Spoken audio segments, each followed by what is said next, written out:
Capital TV Uttar Pradesh पर किस्सा UP का देख रहे हैं आप। मैं हूं राधिका राज। यूपी सरकार ने मदरसों में मिड डे मील घोटाले की शिकायत पर बड़ा एक्शन लिया है।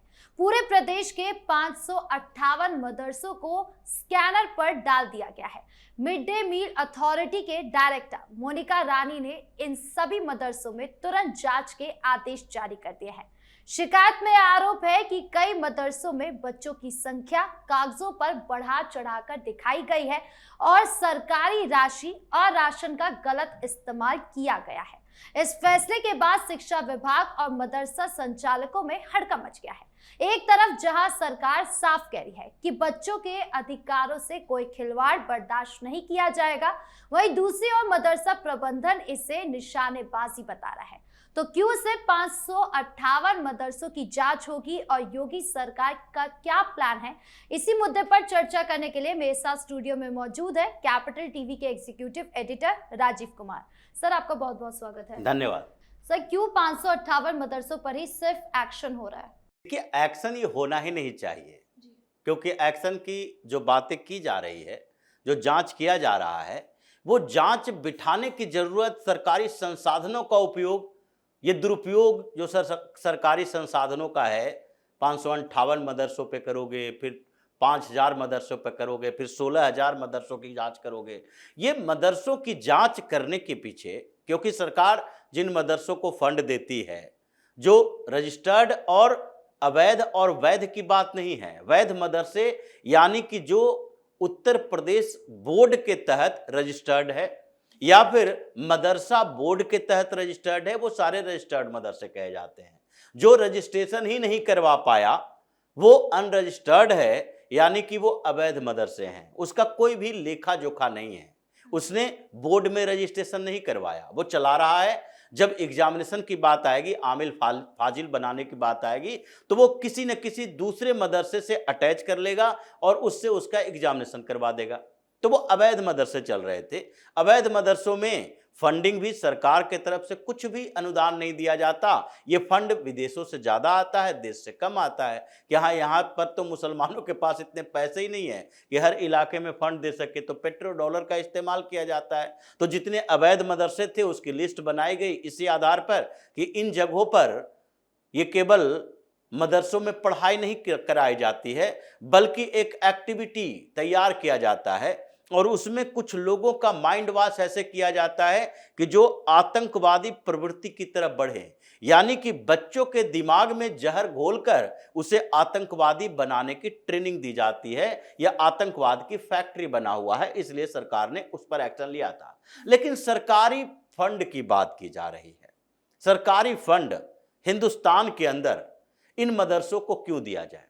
इसलिए हेमंता बिस्वा शर्मा ने स्पष्ट तरीके से कहा है, असम के अंदर अभी योगी सरकार इतनी हिम्मत नहीं जुटा पा रही है, क्योंकि अखिलेश यादव जैसा नेता, ये हर बार छोटे मोटे एक्शन होगा तो उसके बाद वो सामने निकल जाएंगे कि नहीं अल्पसंख्यकों के अधिकार दबाए जा रहे हैं, मुसलमानों को प्रताड़ित किया जा रहा है, और उसके साथ कुछ हिंदू भी जुट जाएंगे। राकेश टिकैत जैसे लोग भी हैं, कई NGO भी हैं, कई संगठन भी हैं, और अखिलेश यादव के अपनी पार्टी के कैडर, नेता, वोटर सब हैं जो मुसलमानों के पीछे बैकअप देने के लिए खड़े हो जाते हैं। लेकिन असम में सिर्फ हेमंता बिस्वा शर्मा ने एक ही सवाल पूछा कि क्या कोई मौलाना, कोई मुसलमान अपने बच्चे को मौलाना बनाना चाहता है, मुल्ला मौलवी बनाना चाहता है, या फिर उलेमा बनाना चाहता है, या डॉक्टर इंजीनियर बनाना चाहता है? ये मजबूरी में उन बच्चों को पकड़ कर लाते हो, जो गरीब मुसलमानों का बच्चा है, और उसे पकड़ कर लाते हो, मदरसे में डालते हो, सरकार से पैसा लेते हो, मौलवी मौलाना उसे पढ़ाता है, और उन्हीं लोगों को फिर आतंकवादी बनाते हो, कट्टर बनाते हो। तो जो ये पूरी प्रक्रिया है, ये दीन की शिक्षा की बात करते हैं। दीन की शिक्षा कब होनी चाहिए? व्यक्ति के अंदर मजहबी या धार्मिक शिक्षा कब दी जानी चाहिए? जब उसे धर्म, व्यवस्था, मजहब के बारे में जानकारी के लायक स्थिति हो, जब उसका दिमाग विकसित हो। उस बात के लिए ये बचपन से कुरान की आयतें रटा रटा कर उसे रटंत तोता तो बना दोगे, लेकिन उसी कुरान के आयतों का दुरुपयोग जब ये मौलाना करता है तो वही व्यक्ति बनकर आगे आतंकी बनता है, जिसे बताया जाता है हिंदुस्तान में ये देवबंद के मदरसों में और इनसे संचालित सारे मदरसों में कि देखो यहां पर ये काफिरों का देश है। तो जो बच्चा 5 साल 3 साल की उम्र से हिंदुओं के लिए काफिर काफिर जैसे शब्द सुनता आ रहा है, उसके मौलाना ये कहता है कि देखो ये होली दिवाली मत मनाना, ये कौन है? शैतान है, ये शैतानों का पर्व त्योहार है। तुम्हारा कौन सा पर्व त्योहार है? ईद है। तुम मुहर्रम के जुलूस में जा सकते हो, तुम बकरीद मना सकते हो, तुम्हारा ये त्योहार है ही नहीं। अल्लाह क्या इस त्योहार से खुश होंगे? अगर खुश नहीं होंगे तो ये शैतानों का त्योहार है। मतलब हिंदुओं को शैतान बताया जा रहा है, काफिर बताया जा रहा है। उन जगहों के लिए आप पैसे देते हो। मुस्लिम बच्चे मुसलमान ही होता है। मुस्लिम बच्चा भी बड़ा होकर वही कुरान की शिक्षा ले लेकर आगे जो मौलानाओं की शिक्षा है और जो जिस तरीके से उन कुरान के आयतों को गलत तरीके से पेश करके इनके दिमागों को कलुषित किया जाता है, वो भी आगे बढ़कर वही जहरीला व्यक्ति बनता है। ऐसा नहीं है कि ये बच्चे हैं तो जवान नहीं होंगे। अगर सांप का बच्चा है, सपोला है, तो वो भी बड़ा होगा और सांप ही बनेगा।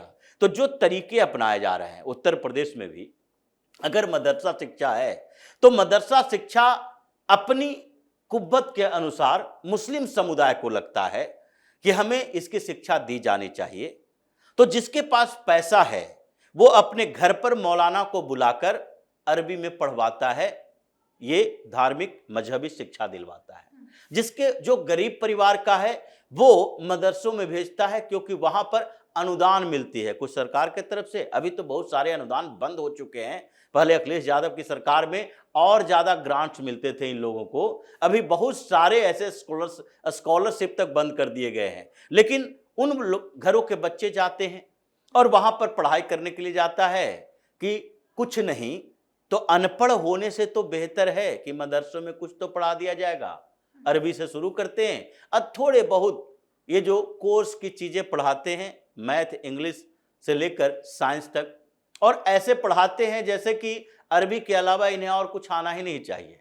यह आसान करते हैं उसके ऊपर। इसीलिए सरकार ने पिछले दिनों जो करिकुलम चेंज किया वो मदरसों पर भी लागू किया गया कि आप एक प्रोपोर्शनल रखो, कि आप अगर मदरसा में पढ़ाई करवा रहे हो तो आप एक अनुपात रखो कि आपको 6 घंटा पढ़ाना है तो मजहबी शिक्षा कितने घंटे देना है, साइंटिफिक एजुकेशन कितने घंटे देना है।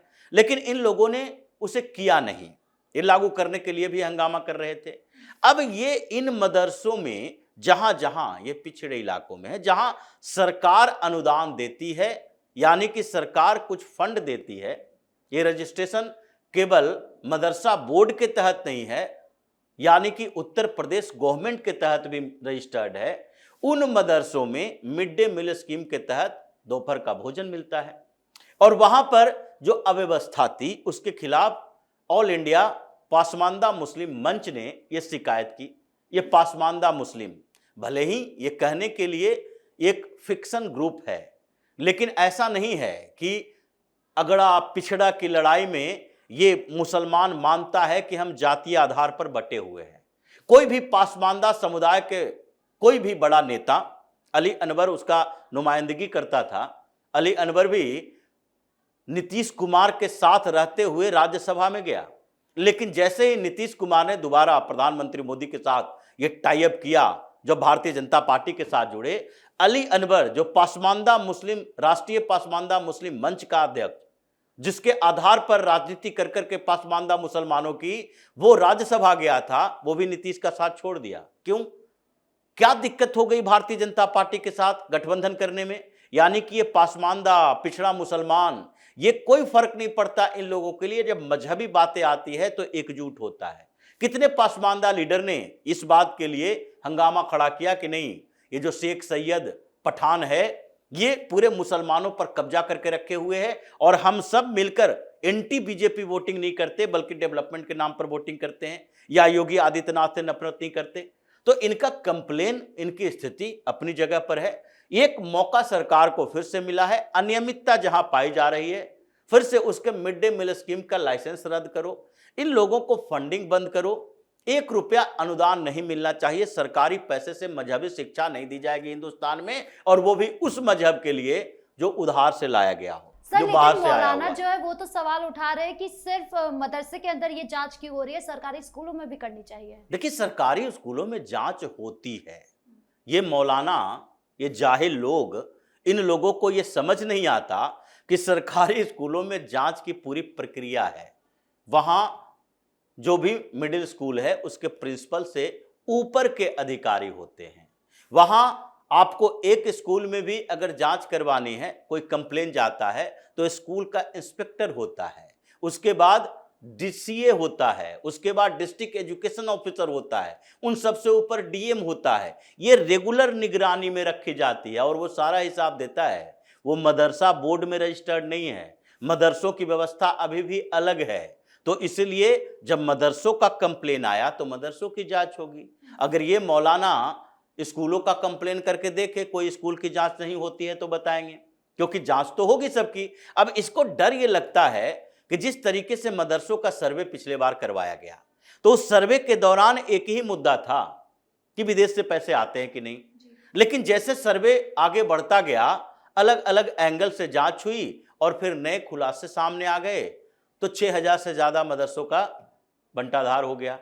इन सब पर ताला लगा दिया गया।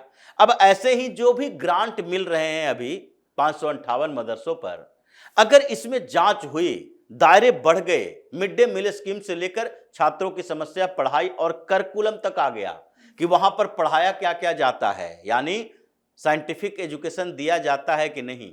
अगर जांच का दायरा बढ़ गया तो ये 558 मदरसों पर तो ताला लग जाएगा।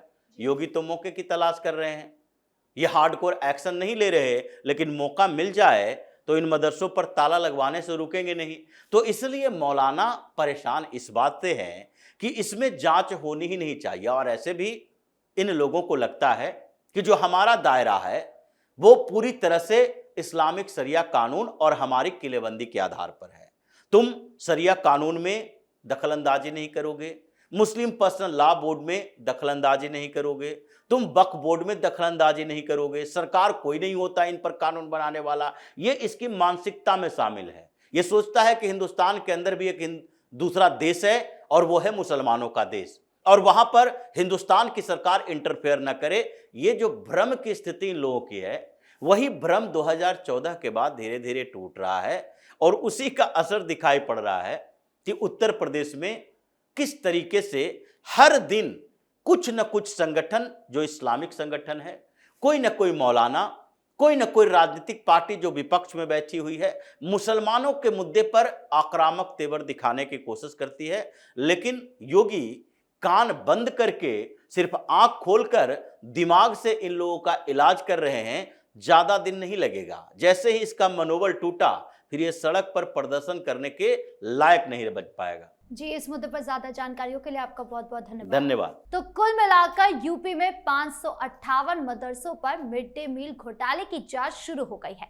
ये कदम शिक्षा व्यवस्था में पारदर्शिता लाने की दिशा में महत्वपूर्ण है, लेकिन विवाद भी खड़ा कर रहा है, क्योंकि लोगों का मानना है कि ये जांच सिर्फ 558 मदरसे नहीं बल्कि यूपी के हर रजिस्टर्ड मदरसों में होनी चाहिए, और न केवल मदरसों में बल्कि सरकारी स्कूलों में भी जांच होनी चाहिए। आपकी इस पूरे मामले को लेकर क्या राय है, कमेंट बॉक्स में जरूर बताएं। धन्यवाद।